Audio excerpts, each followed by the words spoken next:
Audio drama. So yes, everyone knows that all the audio dramas that are like in that are in you know stories are always in set in the Midwest. You have Adventures in the Odyssey. You have uh you know Down Gideon Lane.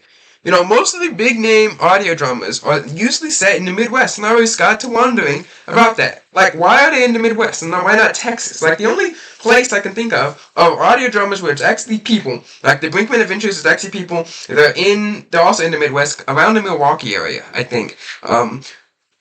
They, like, why is it the Midwest? Like, the Brinkmans are real, so maybe it could be that one.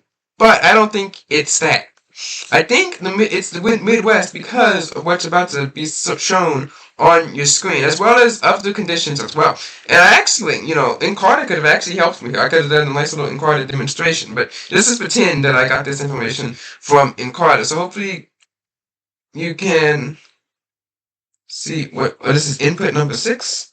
Hopefully you can see this on the screen, but this is a map of the United States Midwest. As you can see, that is the Midwest with its own percentage icon here. I had to quickly do it because it actually got deleted in Affinity. This is from Wikipedia, by the way, but not the percentages. I did the percentages myself. 20% of the United States, there's over 60 million people that live in the Midwest, right? 60 million people live in the United States Midwest compared to the about 340 million people that live in the United States as a whole. And I think one of the reasons that they picked the Midwest is look at that area in red. We got all these states. We got Ohio, Indiana, Illinois, Michigan, Wisconsin, Minnesota, Iowa, Nebraska, North and South Dakota.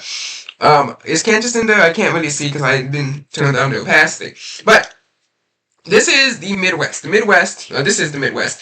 The Midwest contains 20% of the population. Also has weather conditions that are, feasible for, storage. So you have the Adventures in Odyssey episode Heat Wave, and you also have the Adventures in Odyssey episode Snow Day. Right? If Adventures in Odyssey was based in, say, Texas, you can only have one of those episodes. Right?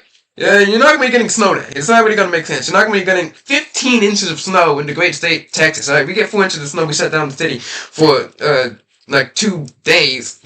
And it's historic and record-breaking, once-in-a-lifetime event. Right? If they put it in another city or a state like Florida or California, you're also screwed there with those weather conditions. And, if you're in, like, Idaho, Wyoming, Montana, Maine, you're not going to be getting those heat wave episodes. Like, highest temperatures that are normally going to be there is going to be in the 80s. Like, in fact, the average July temperature per Encarta, thank you Encarta, in Wyoming, the great state of Wyoming, is like 63 degrees Fahrenheit. Heat wave just really wouldn't make sense there. Also, there's only like 500,000 people there, so it's gonna have to like a small town's gonna be like 3 people and a dog. Right? When you have the Midwest, what you can do is, first of all, you have weather conditions that make sense across the entire nation. You have 20% of your potential listener base too, and you also have like kind of like the same terrain or something or whatever. Like if you set in like New Mexico or something or Arizona, you got desert. That's all you can play with, right? In the Midwest, you got your plains. You also have some large cities, but you don't actually have to specify a state, which means you can just make up terrain as you want. Like in Adventures in Odyssey, I think there's like some type of mountain or like a really tall hill. In Down Gideon Lane, they can make up whatever they want as well because there could be mountains in say Minnesota. There's like lots of lakes there. But you also got your plains in Iowa and Nebraska. You got your big cities in Wisconsin. You also have Chicago. That's in Illinois. Right. So you can have all this combined, and kind of have a little tapestry of giving a few hints as to where it is, but you can use all the geographical features of the Midwest, which I believe is bigger than even the biggest states, except for Alaska, which is just an icebox. Let's see. Is the Midwest bigger than Texas? Yes, the Midwest is significant. Yes, according to Perplexity, the Midwest spans an area of over 800,000 square miles, while Texas covers over about 270,000 square miles. So when you set your audio drama in the Midwest, you have about 3 times more area in geography of which to work with, 3 times more of the weather conditions of which to work with than you would if you even had it in the second largest state in the Union, the largest continuous in the continuous United States of America, right? And that's just Texas. Florida, California, Maine.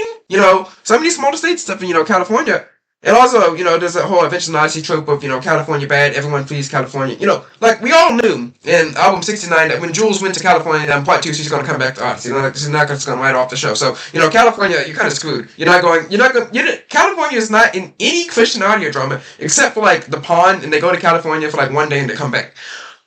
Which, and also like The Pond and Jungle Gym, they don't really count because like it's a bunch of animals in the forest, and it's a bunch of animals like sitting at a pond. Like the pond could have been in Oregon, Idaho, New York, it can be anywhere.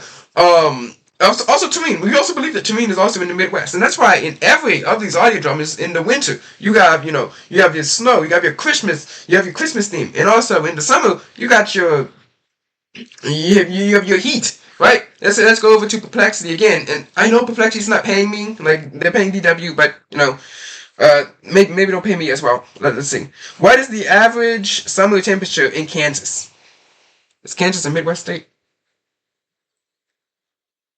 Mid 70s to low 90s. Right? Yeah, that can be considered a heat wave, at least the low 90s. Right? What is the average winter temperature in Iowa?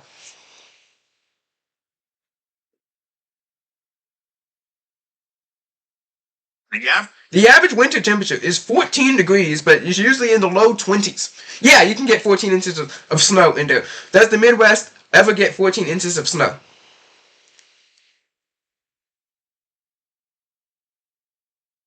Whoa. In Iowa.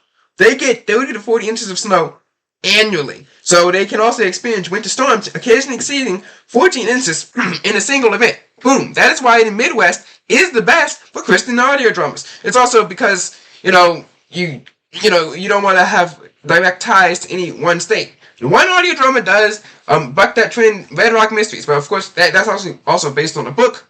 It also gives Red Rock is a fake place. It also, Colorado's a pretty big state. How big is Colorado in terms of size relative to the United States of America? Colorado plays a significant. No. How big is Colorado compared to the United States?